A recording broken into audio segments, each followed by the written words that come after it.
Petrol engine বা generator repair কোর্সের আজকে হলো 5 নম্বর ভিডিও। আজকে আমরা এই বাকি অংশগুলো দেখবো। একটা ইঞ্জিনের ভিতরে যা কিছু থাকে এবং জেনারেটরের কয়েল থেকে শুরু করে সবকিছু আলোচনা করেছি এই প্লে লিস্টের মধ্যে। ইনশাল্লাহ আজকের ভিডিওটা হলো 5 নম্বর ভিডিও। তো আমরা এখান পর্যন্ত আসছিলাম 4 নম্বর ভিডিও। দেখুন এটা একটা কয়েল, এই কয়েলের সাথে বডির কানেকশন থাকবে। দেখুন একটা কন্টিনিউটি বডির সাথে পাবে, আর কারেন্টটা বের হওয়ার পর ডায়োডে আসবে, ডায়োড ডিসি বানাইবো। দেখুন একদিকে কন্টিনিউটি পাইবে, আরেকদিকে পাইবে না। প্লাস মাইনাস উল্টে ধরলে একদিকে কন্টিনিউটি পাবে, আরেকদিকে পাবে না। যদি দুই দিকে পাই তাহলে এটা খারাপ, একদিকে না পাইলেও খারাপ।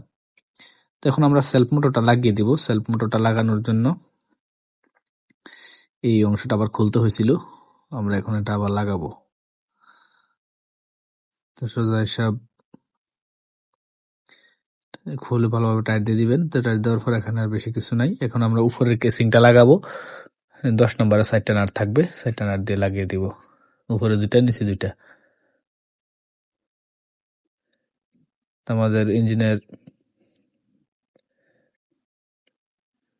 মেন কাজগুলো শেষ। এখন ইঞ্জিন স্টার্ট করার জন্য যে এই জিনিসটা আছে দেখুন, এটা স্প্রিংটা অনেক সময় ভেঙে যায় অথবা রশি ছিঁড়ে যায়। ছিঁড়ে গেলে কিভাবে লাগাবেন সেটাই দেখবো।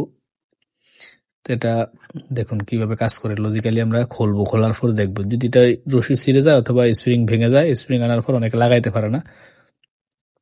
এটা লাগানোর একটা সহজ পদ্ধতি আছে, আমরা খোলার একটা সহজ পদ্ধতি আছে। আমরা সহজ পদ্ধতিতে খুলবো না, আপনাদেরকে দেখানোর জন্য এটা একটু নিচের দিকে ফাঁকা করে খুলবো। দেখুন এখান থেকে আমরা এই লকগুলো, দুটা লক, দুটো স্প্রিং আছে, এগুলো আমরা খুলে নেব। দেখুন দুইটা স্প্রিং। তো এটা কিন্তু এভাবে খোলা না, উল্টা দিকে মোড়া দিলে এটা খোলা যাবে। তো আমরা দেখাইলাম যে স্প্রিং গুলো এখানে পেঁচানো থাকে, এই জন্য এইভাবে খুলতেছি। দেখুন আমাদের স্প্রিংটা খুলে গেল এবং হাত কাটার সম্ভাবনা থাকে, এক্ষেত্রে সাবধান, হাতে গ্লাভস করে নিবেন। তো দেখুন স্প্রিংটা খুবই ভালো আছে। তো এটা লাগানোর জন্য কি পদ্ধতি, সোজা পদ্ধতিটা দেখাই। এখানে আগে লাগাবেন, লাগানোর পর এটা ঘুরিয়ে মুড়িয়ে এখানে ঢুকিয়ে দিবেন একেবারে। তো দেখুন প্লাস দিয়ে ধরে আমরা যত রাউন্ড ঘুরাবো তত এটা সংকুচিত হয়ে আসবে। তো এখানে এক পর্যায়ে দেখুন বেশি সংকুচিত হওয়ার পর এখন আমরা ছেড়ে দেব। এখন জিনিসটা এখানে আটকে গেল, একেবারে সোজা সিস্টেম। তো এখন যে অংশটা আছে এটা এখানে আটকে যাবে অটোমেটিক্যালি, এই অংশটা এখানে অটোমেটিক্যালি আটকে যাবে। তো আমরা এটা সোজা সোজা এটার ভিতরে রাখবো এবং উল্টা মোড়া দেবো, দেখবেন একেবারে লেগে যাবে।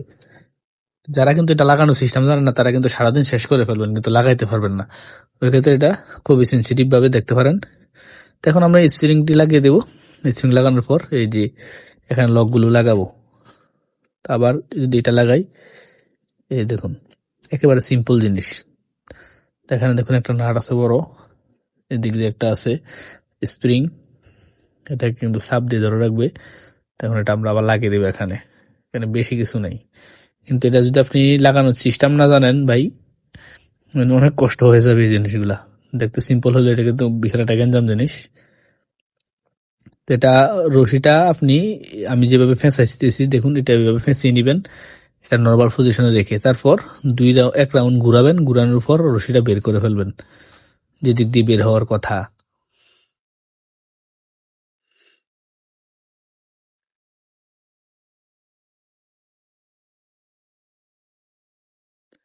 তো এখান দিয়ে আমরা বের করার পর এখানে যে হ্যান্ডেলটা আছে এটার সাথে আমরা বেঁধে দেব, দিয়ে একটা গিট্টু দিয়ে নেব। শেষ, সোজা হিসাব লাগানো শেষ। এই দেখুন এখন টান দিলে খুব সুন্দরভাবে লোকটা কিভাবে কাজ করে দেখুন। তো এটা কিন্তু লাগানোর সহজ পদ্ধতিটা দেখাইলাম। এগুলো কিন্তু আমি যেভাবে দেখাইছি লজিক্যালি যদি না করেন তাহলে অনেক কষ্ট হতে পারে। আর আপনার নিজস্ব বুদ্ধি থাকলে লাগানোর ওইভাবে লাগাতে পারেন, কোনো সমস্যা নাই।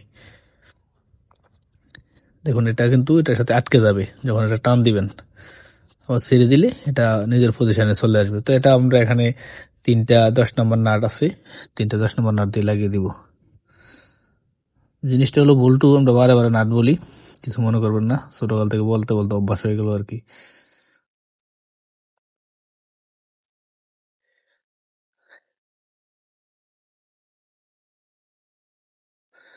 আমাদের এই বোল্টগুলো 3টা বোল্ট 10 নম্বর লাগানো শেষ, ভালোভাবে টাইট দিয়ে নিবেন। মোটামুটি টাইট আর কি, ওভার টাইট দিলে কিন্তু আবার ঝামেলা। দেখুন এখন কিন্তু সুন্দরভাবে কাজ করতেছে। তো আমাদের হাত দিয়ে টান দেওয়ার স্টার্ট করার জিনিসটাও শেষ। এখানে আমরা যে পিস্টনের উপরে যে লাইনার বোর্ডের উপরে একটা কেসিং ছিল ওটা লাগিয়ে দিলাম। এখন আমরা এই যে আর্মেচারটা লাগিয়ে দেব। তো আর্মেচার লাগানোর জন্য এটা আর্মেচারটা এখানে লাগাতে হবে। তারপর 10 নম্বর এখানে বড় একটা বোল্ট থাকে, এটা টাইট দিয়ে নিবেন, টাইট দিয়ে লাগিয়ে দিবেন। টাইট দিয়ে দিছি, ভালোভাবে টাইট দিতে হবে যাতে লুজ না থাকে। শেষ। এখানে এই দুইটা অংশ যদি কন্টিনিউটি পায় এবং বডির সাথে না পায় তাহলে কিন্তু এটা ভালো। বডির সাথে পাইলে এমনিতে খারাপ, আর কন্টিনিউটি দুইটা একটা সাথে কন্টিনিউটি পাইলে ভালো, না পাইলে খারাপ। তো ফিল কয়েলটাও আমরা বাধাই করবো ইনশাল্লাহ একেবারে A to Z। ফিল কয়েলের জন্য কারো কাছে যাওয়া লাগবে না। এখন আপাতত আমরা ইঞ্জিনটা চালু করে স্টার্ট করে দেখি কি হয়। পরে ফিল কয়েল এবং আর্মেচার দুটোই বাধাই করবো, একেবারে A to Z বিস্তারিত আলোচনা করবো। যারা মোটরের কাজ জানবেন তারা কিন্তু খুব সহজে বুঝতে পারবেন, যারা মোটরের কাজ বোঝেন না তারা এটা একটু বুঝতে কষ্ট হবে, কারণ মূলত হলো কয়েলগুলো মোটরের কয়েলই। আপনি কয়েল যেই কাজে শিখেন, আমাদের কাছে একটা মাস্টার্স কোর্স আছে, সেটার মধ্যে সবকিছু কয়েলের কোর্স আছে। দেখুন এখানে মাইনাস, এখানে প্লাস স্পষ্ট লেখা আছে। তো এটা কেন দেখাইলাম পরে বলতেছি, আগে কেসিংটাতে আমরা কমিউটেটরে এই লাগানোর পর এই কেসিংটা লাগিয়ে দেবো ভালোভাবে। দেখুন তো কমিউটেটর লাগানোর পর কার্বন ব্রাশ লেগে গেছে কমিউটেটরে, এখন লালটা প্লাস এই সাদাটা মাইনাস। কেন দেখাইছি, এখানে প্লাস মাইনাস কিন্তু ভুল করা যাবে না।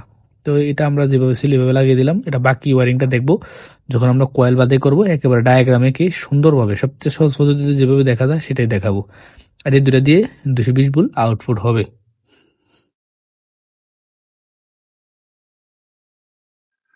তো এটা হলো আর্থিং এর মানে বডিটা আর কি, গ্রাউন্ডিং যেটাকে বলা হয়। তো আমাদের ইঞ্জিনের কাজ শেষ, ফিল কয়েল ফিটিং করা শেষ। এখন আমরা বডিটা কেসিং এর মধ্যে ফিটিং করে দিব। ইঞ্জিনটা কিন্তু মোটামুটি শক্তিশালী ইঞ্জিন, 210 সিসির আশেপাশে এটা শক্তি। যদিও বাংলাদেশে 150 সিসির উপরে সাধারণত মোটরসাইকেল দেখা যায় না, 150 বা 160 সিসি। দেখুন এই যে ফালস তৈরি করার মতো যে চাবিটা লাগাইলাম, এটা এই লো অয়েল সেন্সর, মানে ইঞ্জিনের অয়েল সেন্সর আর কি। যদি লো হয়ে যায় তাহলে কিন্তু এটা এই অংশতে এই ফার্স্টটাতে সিগন্যাল দিবে। এটা সিগন্যাল দেওয়ার পর এটা কিন্তু ডাইরেক্ট গ্রাউন্ডের সাথে ইগনিশন কয়েলের তারটা কানেকশন করে দিবে। দিলে কিন্তু স্পার্ক প্লাগে আর কারেন্ট তৈরি হবে না। যে কারেন্টটা তৈরি হবে এটা কিন্তু ডাইরেক্ট গ্রাউন্ড হয়ে যাবে। যতক্ষণ তেল না ফুরানো হবে ততক্ষণ এটা ইঞ্জিন স্টার্ট হবে না। কারণ অনেক সময় চালাইতে আমরা খেয়াল থাকে না যে কতটুকু তেল আছে বা কতটুকু ছিল। এক্ষেত্রে এটা একটা ভূমিকা পালন করে। দেখুন এখানে যে 14 ভোল্ট 15 ভোল্ট কারেন্ট তৈরি হওয়ার কথা আছে, এটা দিয়ে এখানে আসে এসি। আসার পর এই ডায়োড হয়ে পজিটিভ হয়, এবং পজিটিভটা দেখুন এই পজিটিভটা আসে এই কানেকশন, এটা কিন্তু একটাই তার, এই সকেটে ফিউজ হয়ে আসে। আসার পর এই যে এখানে আসে, এখানে কিন্তু ডাইরেক্ট ব্যাটারি পজিটিভ তার থাকে। এটা হলো ব্যাটারি পজিটিভ, এখানে থাকে, এখানে ব্যাটারি পজিটিভ লাগবে এই নীল তারে, এটা হলো ব্যাটারি লাল তার। তো আবার এই দিক দিয়া দেখুন এটা হলো ডাইরেক্ট ব্যাটারি ইঞ্জিনের সবকিছুর নেগেটিভ হলো ডাইরেক্ট বডি। যত রকমের ইঞ্জিন আছে যত গাড়ি সবগুলোর নিউট্রাল কিন্তু বডি থাকে। দেখুন এখান থেকে পজিটিভের দিকে আসে, আইসা এদিক দিয়ে পাস হইয়া এখানে আসে। আসার পর এই যে ব্যাটারি এটা যে ফিউজ হয়ে এখানে আসে এবং যায়। তো এটার বিস্তারিত আমরা আগামী ভিডিওতে দেখবো ইনশাল্লাহ। আমাদের সাথে থাকুন, বাকি অংশটা আমরা নেক্সট পার্টে দেখবো। আমাদের সাথে থাকার জন্য ধন্যবাদ, আর বাকি ভিডিওটা দেখার জন্য আমন্ত্রণ রইল। Thank you for watching this video.